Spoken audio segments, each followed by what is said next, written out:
전 세계 코로나19 확진자가 1,500만 명을 넘어섰습니다. 특히 미주 대륙에서 바이러스 확산세가 잦아들 기미를 보이지 않고 있다는 진단이 나왔는데요. 국제부 조시원 기자와 함께 자세한 내용 살펴보겠습니다. 어서 오십시오. 안녕하세요. 먼저 전 세계 코로나19 확산 현황부터 짚어주시죠. 네, 방금 말씀하신 대로 전 세계 누적 확진자가 1,500만 명을 넘어섰습니다. 예. 국가별 상황을 보면요. 미국의 누적 확진자가 402만여 명으로 가장 많습니다. 이어 브라질 215만 명, 인도 119만여 명, 러시아 78만여 명, 그리고 남아공 38만여 명입니다. 그 다음은 페루와 멕시코, 칠레 등 중남미 국가들이 뒤를 이었습니다. 세계보건기구의 미주 본부인 법미보건기구는 미주에서 대유행, 팬데믹이 둔화의 기미를 보이지 않고 있다고 우려했습니다. 네. 특히 미주 인구 10명 중 3명꼴인 3억 2,500만 명이 코로나19 감염 시 중증으로 악화할 가능성이 크다고 경고했습니다. 이는 당뇨병이나 신장질환, 고혈압 등 기저질환을 가진 인구 비율이 높은 데 따른 것으로 분석이 되고 있습니다.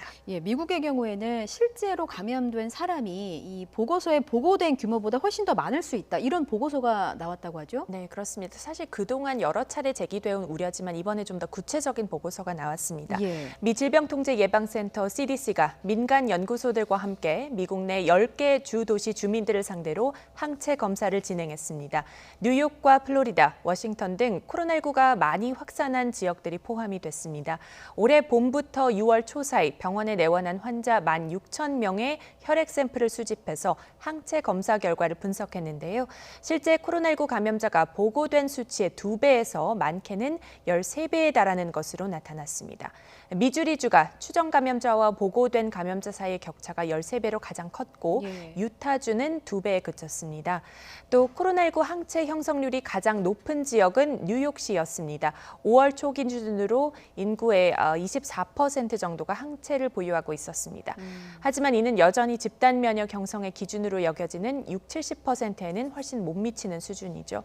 다른 지역들의 경우 항체 형성률이 뉴욕시보다 훨씬 더 낮은 것으로 나와서 이번 연구 결과는 집단 면역을 키우도록 놔둬야 한다는 주장의 설득력을 떨어뜨린다고 보건 전문가들은 얘기하고 있습니다. 또 하나 짚어볼 게 그동안 좀 우려하던 부분이었는데 미국에서 코로나19가 대유행한 이후에 아시아계를 향한 인종차별 사건 속출하고 있다 이런 얘기도 있어요. 네, 그렇습니다. 아시아 태평양 정책기원회를 비롯한 여러 인권단체들이 내놓은 집계인데요. 최근 15주 동안 아시아계를 겨냥한 외국인 혐오 또는 인종차별 사건이 2,100건 발생한 것으로 나타났습니다. 주로 말로 적대감을 표현한다든지 차별적 발언을 한다거나 아니면은 폭행 사건도 있었습니다.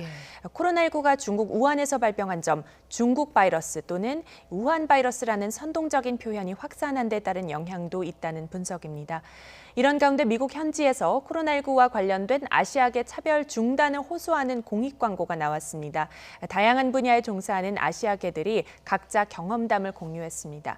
공익 광고에는 바이러스와 싸워라, 편견과 싸워라는 메시지가 담겼는데 효과를 발휘할 수 있을지 주목됩니다.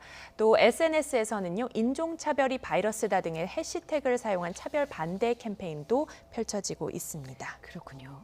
자, 해외에 파견된 우리 근로자들의 코로나19 감염 소식이 계속해서 전해지고 있는데 러시아에서도 한국인 한 명이 숨지는 일이 있었군요. 네, 시베리아 옴스크라는 도시에 진출한 국내 건설사 직원 한 명이 코로나19로 숨졌습니다. 가족과 함께 체류 중이던 40대 초반의 남성이었는데요. 이달 10일쯤 고열과 폐렴 증상으로 병원을 찾았다가 코로나19 확진 판정을 받았습니다. 이후 입원 치료를 받다가 숨졌다고 우리 대사관 측이 확인했습니다. 숨진 직원 외에 같은 건설사의 다른 직원 7명도 확진됐고 이 가운데 2명은 아직 입원 중입니다. 건설사 측은 필수 인원을 제외한 직원들과 동반 가족들을 국내로 일시적으로 귀국시키는 데 착수했습니다.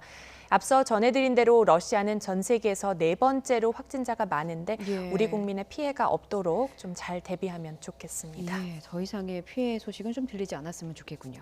최근에 코로나19 확산세가 급격히 심각한 국가가 지금 남아프리카 공화국이 꼽히고 있습니다. 전 세계에서 5번째로 확진자가 많아졌는데 갑자기 이렇게 규모가 커진 이유가 뭡니까? 네, 남아공의 경우 여러 악재가 최근에 많이 겹쳤습니다.